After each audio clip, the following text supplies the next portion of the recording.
bentornati in un altro mio video tutorial sul velo. Oggi vediamo l'aeroplanino, un volcata, un giro ad aeroplano, come volete. Allora, sta di fatto che il succo poi alla fine è questo.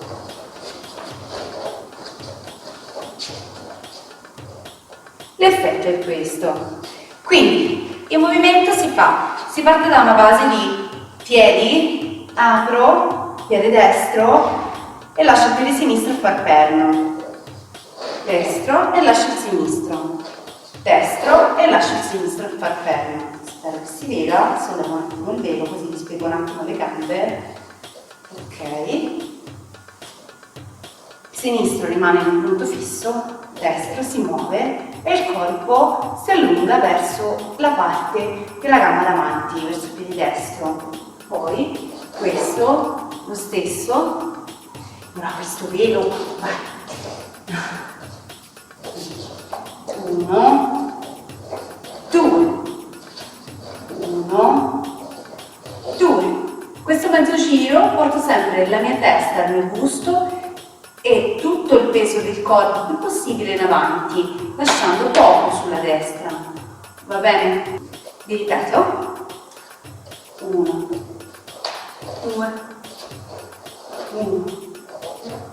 2, 1, 2, 1, 2, testa, corpo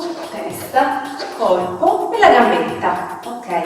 Uno rimane sempre a fare l'alterno, riprendo il mio velo, gamba destra, tutto il peso sulla destra, che punta avanti, la testa è rivolta sempre davanti a noi.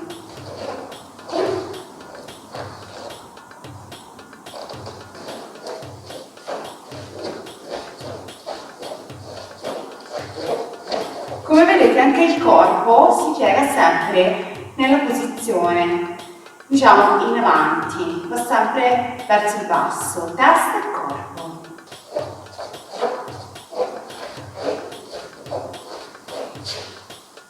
Perfetto!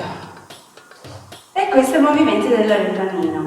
Ci vuole un po' di pratica perché soprattutto gira la testa, cercando di tenere sempre lungo un punto fisso.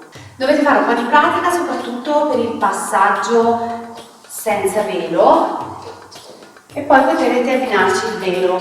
Come vi avevo già detto, potete farci la farfalla, potete lasciarlo dritto, potete lasciare uno solo al collo. L'importante è che riusciate bene a capire questo movimento delle gambe.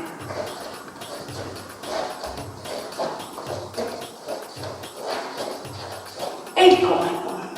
La testa torna sempre, quindi 1, 2, 1, 2. La testa cerca sempre di puntare davanti a sé.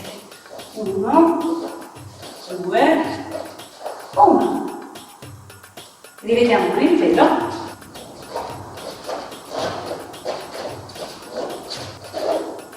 E grazie a tutte, al prossimo video tutorial.